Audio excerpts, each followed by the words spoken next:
జై బాలయ్య, జై తెలుగుదేశం, జై తెలుగుదేశం.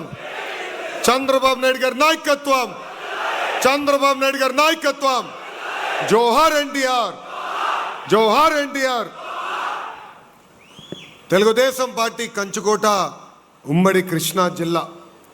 విశ్వవిఖ్యాత నట సార్వభౌమ స్వర్గశ్రీ నందమూరి తారక రామారావు గారు జన్మించిన గొప్ప నేల మన కృష్ణా జిల్లా. దివ్యసీమ ఉప్పెన్న వచ్చినప్పుడు జోలు బట్టి ప్రతి గడప దొక్కి కృష్ణా జిల్లా ప్రజలకి నిలబడిన గొప్ప వ్యక్తి మన అన్న నందమూరి తారక రామారావు గారు. కృష్ణా జిల్లా వాళ్ళకి ఐటీ తెలుసు, ఇంకో పక్కన వ్యవసాయం కూడా చాలా బాగా తెలుసు.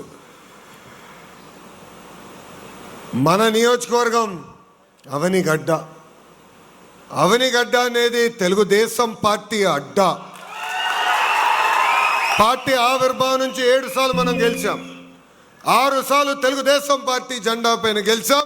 మన జరిగిన ఎన్నికల్లో ఎన్డీఏ జెండాతో మనం కైవసం చేసుకున్నాం. 7 సార్లు మనం గెలిచామంటే వేదిక మీద ఉన్న పెద్దలు మేము కాదు, వేదిక ముందున్న తెలుగుదేశం పార్టీ కష్టం ఉంది. ప్రతిపక్షంలో ఇక్కడికి వచ్చా, ఆనాడు మన అన్ని రకాలుగా ఇబ్బంది పెట్టారు. కానీ తెలుగుదేశం పార్టీ కార్యకర్తలు మటుకు భయపడలేదు.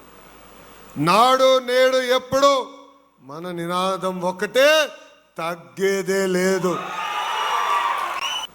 నేను ఎప్పుడొచ్చినా ఒక ప్రేమతో నన్ను మీరు పలకరిస్తారు. వాస్తవంగా యువగలం పాదయాత్రలు నేను ఈ ప్రాంతానికి రాలా. ఇక్కడున్న పెద్దలు చాలామంది వచ్చి కలిసి నన్ను అడిగారు. ఆనాడే చెప్పాను, నా అవసరం లేదబ్బా, మీరు ఎట్టుకో గెలుస్తారు, చాలా బాగా కష్టపడుతున్నారు, వెళ్ళి పని చేయండి అని చెప్పా. ఎక్కడైతే నా అవసరం ఉందో అక్కడికి నేను వెళ్తానని చెప్పా. నేను యువగలం పాదయాత్రలో చెప్పా, బూతుల శాఖ మార్చులు ఉండేవాడు, కార్యకర్తలు ఇబ్బంది పెట్టేవాడు ఒక మంత్రి ఉండేవాడు.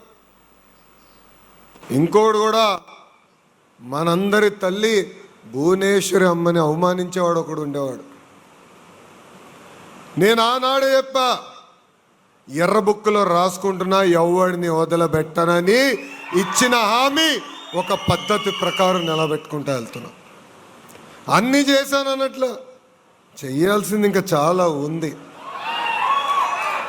కానీ ప్రజలు కూడా ఒకటి గుర్తుపెట్టుకోవాలి, కృష్ణా జిల్లా అంటే ఒకప్పుడు గౌరవం ఉండేది. కృష్ణా జిల్లా నుంచి నాయకులు వచ్చారంటే అబ్బా సుభాష్ అనేవారు. అలాంటిది 2019 నుంచి 24 మధ్యన బూతులు మాట్లాడే నాయకులు వచ్చారు, మహిళల్ని అవమానించే నాయకులు వచ్చారు. దానివల్ల మన కృష్ణా జిల్లా పరువు పోయింది. ఇది ప్రజలకి మనందరం చెప్పాల్సిన బాధ్యత ఉంది. 2025లో జరిగిన మహానాడులో మారుతున్న కాలానికి పార్టీ ఐడియాలజీలో కూడా కొంత మార్పు రావాలని నేను ప్రతిపాదించా. 6 శాసనాలు తీసుకొచ్చాం. దాంట్లో తొలి శాసనం కార్యకర్తలే మా అధినేత. మీ అందరూ చూశారు, మన జరిగిన పార్టీ ఆవిర్భావ దినోత్సవం అప్పుడు కేంద్ర మంత్రి అయిన రామ్మోహన్ నాయుడు కింద కూర్చున్నారు, రాష్ట్రంలో ఉన్న అనేక మంత్రులు కింద కూర్చున్నారు. మన జాతీయ అధ్యక్షులు పక్కన కూర్చుంది తెలుగుదేశం పార్టీ కార్యకర్తలు. మార్పు మన దగ్గర మొదలవ్వాలి. వేదిక పైన ఉన్న మేము కానీ, వేదిక ముందున్న మీరు కానీ భూమిపైన మనం శాశ్వతం కాదు. కానీ తెలుగుదేశం పార్టీ అనేదే శాశ్వతం. వ్యవస్థని బలోపేతం చేసేదానికి మనందరం అహర్నిశలు కష్టపడాల్సిన అవసరం ఉంది. మనందరం చూసాం, ఒక తోట చంద్రయ్య వాళ్ళ నాయకుడికి జైగొట్టు, వాళ్ళ పార్టీకి జైగొట్టే వదిలేస్తానని చెప్పారు. మెడ పైన కత్తి పెట్టి మరీ చెప్పారు. ఆయన తోట చంద్ర ఒకే మాట అన్నాడు, జై తెలుగుదేశం, జై చంద్రబాబు అని ప్రాణాలు కోల్పోయారు. ఈరోజు నేను గర్వంగా చెప్తున్నా, చట్టాల్ని సవరణ చేశాం. ఏకంగా కొత్త చట్టాన్ని తీసుకొచ్చి శాసనసభలో ప్రవేశపెట్టాం. ఆ చట్టాన్ని కౌన్సిల్ తీసుకెళ్తే వైకాపా నాయకులు తిరస్కరించారు. నేను వదలబెట్ల, రాజ్యాంగం నాకు బాగా తెలుసు, అందుకే రెండోసారి పెట్టా. వాళ్ళు ఆపలేకపోయారు. తోట చంద్రయ్య కొడుక్కి శాశ్వత ప్రభుత్వ ఉద్యోగం ఇచ్చిన ఘనత తెలుగుదేశం పార్టీ. ఒక అంజిరెడ్డి తాత, గుర్తున్నాడా మా తాత? ఇప్పుడు కూడా మీసాలు అలానే మెయింటైన్ చేస్తాడు. మంజుల గారు, విజయవాడకు చెందిన చెనుపాటి గాంధీ గారు అనేక అవమానాలు ఎదుర్కొన్నారు. గాంధీ గారు అయితే ఒక కంటి చూపు కూడా పోయింది. ఎంతోమంది కష్టపడ్డారు, ఎంతోమంది పోరాడారు. చివరికి చంద్రబాబు నాయుడు గారిని కూడా జైలుకి పంపించే రోజులు మనందరం చూసాం. నీ లోకేష్ పైన కూడా 23 కేసులు పెట్టారు. అటెంప్ట్ మర్డర్ కేసు పెట్టారు, ఎస్సీ ఎస్టీ కేసు పెట్టారు. కానీ యువగలం పాదయాత్ర ప్రారంభించిన రోజు నుంచి చెప్పిన, నేను ఆగను రా, ఎన్ని కేసులు పెడతారా పెట్టుకోండి అని. నేను అనుకునేవాడిని నా పైన చాలా బాగా కేసులు ఉన్నాయి, 23 కేసులు ఉన్నాయి అనుకున్నా. తర్వాత మన జేసీ ప్రభాకర్ రెడ్డి గారు వచ్చారు. మనవడా నీకేమున్నాయి అబ్బా, నా పైన 96 కేసులు నేను. ఆయన అబ్బా 96 కేసులే గొప్ప అనుకున్నా. తర్వాత బండి సంజయ్ గారు ఉన్నారు, తెలంగాణలో బీజేపీ పార్టీకి చెందిన ఎంపీ గారు, ఇప్పుడు కేంద్రంలో మంత్రి గారు. ఆయన ఇంటికి భోజనంగా వస్తే నేను ఏదో నవ్వుతాను, అన్న ఎన్ని కేసులు? ఏం పెద్ద లేదబ్బా 107 కేసులు అన్నాడు. అంటే ఎంత కష్టపడ్డారు, ఎంత పోరాడారు. ప్రభాకర్ పెద్ద కేసులు తక్కువ ఉన్నాయిలే, 100 పైన లేవులే. అంటే ఎంత పోరాడారు, ఎంత కష్టపడ్డారు. ఆ పోరాటం వల్లనే ఈరోజు పసుపు జెండా రెపరెపలాడుతుంది. అందుకే ఈరోజు మనందరం అధికారంలోకి వచ్చాం. ఇది మనం గుర్తుపెట్టుకోవాలి. ఇది మీ అందరికి ఎందుకు చెప్తున్నానంటే, ప్రతిపక్షంలో ఉన్నప్పుడు బాగా పోరాడుతాం, యుద్ధం చేస్తాం, అన్ని రకాల యుద్ధం చేస్తాం. పార్టీ లోపల చేస్తాం, ప్రతిపక్షంలో అప్పుడు అధికారంలో ఉన్న వాళ్ళపైన యుద్ధం చేస్తాం. అధికారంలోకి వచ్చినంత అందరు రిలాక్స్ అయిపోతాం. అధికారులు సెల్యూట్ కొడతారు కొంతమంది. ఎక్కడికి వెళ్ళినా కాలర్ ఎగరేసుకుని వెళ్తాం, కష్టకాలాలు మర్చిపోతాం. ఏదో పొరపాట్లు జరిగితే అలుగుతాం, ఇంట్లో పడుకుంటాం. దానివల్ల నష్టపోయేది మనమే, ఆంధ్ర రాష్ట్ర ప్రజలు. 5 సంవత్సరాలు నరకం అనుభవించాం. బయటికి కూడా రానిలా, చంద్రబాబు నాయుడు గారు రానిలా, నన్ని రానిలా, వేదికమైన పెద్దలు రానిలా. సుభాష్ నోత అన్ని రకాలుగా ఇబ్బంది పెట్టారు. తూర్పుగోదావరి జిల్లాలో అందరిని ఇబ్బంది పెట్టారు. ఉపాధి హామీ బిల్లు ఇచ్చేదానికి మేము ప్రయత్నిస్తే దాన్ని కూడా ఇబ్బంది పెట్టారు. గురుమూర్తి గారు పర్సనల్గా తీసుకుని ఆనాడు పోరాడి చేశారు.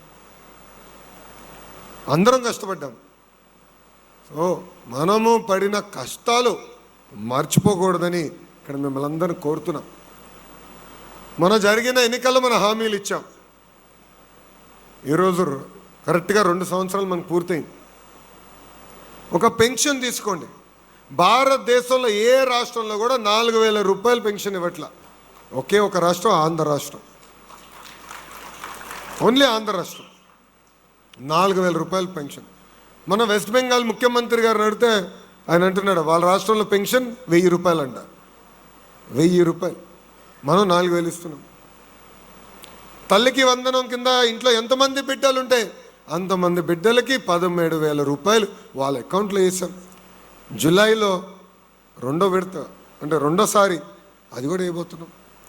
ఇంకా స్త్రీ శక్తి కింద మా మహిళలు అయితే బస్సు జోరుగా తిరిగేస్తున్నారు. ఇంకోటి దీపం పథకం కింద ప్రతి ఏటా 3 గ్యాస్ సిలిండర్లు అందజేస్తున్నాం.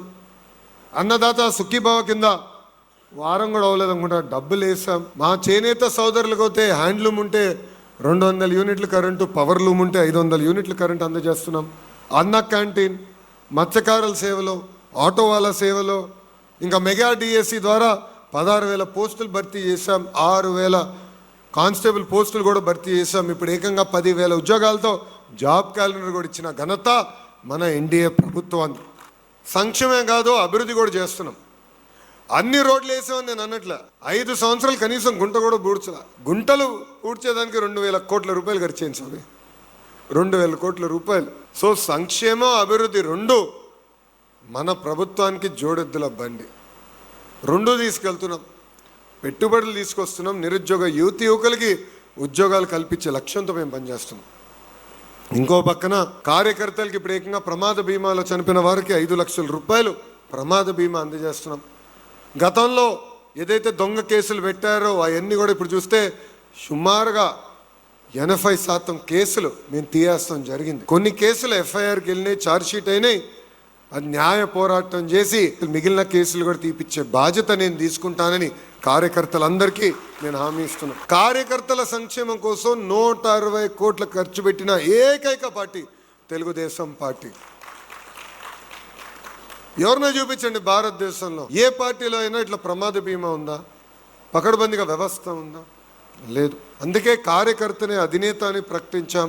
దానికి ఇప్పుడు కూడా మేము అందరం కట్టుబడి ఉన్నాం. మా అందరి లక్ష్యం ఒకటే, కార్యకర్తల సొంత కాళ్ళపై నిలబడాలి. ఈ రోజు నేను ఇట్లా హాయిగా తిరగలుగుతున్నాను, ఎక్కడికి వెళ్ళినా నా క్రెడిట్ కార్డు వాడగలుగుతున్నా అంటే దానికి కారణం బ్రహ్మని ఎందుకు చేయగలుగుతుందంటే చంద్రబాబు నాయుడు గారు 1992లో మనం ప్రతిపక్షంలో ఉన్నప్పుడు ఒక కంపెనీ స్టార్ట్ చేశాడు.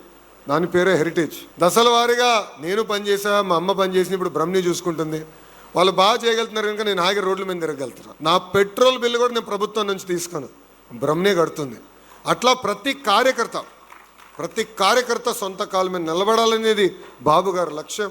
దానికి అనేక కార్యక్రమాలకు రూపొందిస్తున్నాం. అందరికీ ఒకేసారి మేము చేయలేకపోవచ్చు, కానీ విడతలుగా తప్పనిసరిగా కార్యకర్తలను సొంత కాళ్ళపై నిలబెట్టే బాధ్యత తెలుగుదేశం పార్టీదని సభాముఖంగా తెలియజేసుకుంటున్నాం.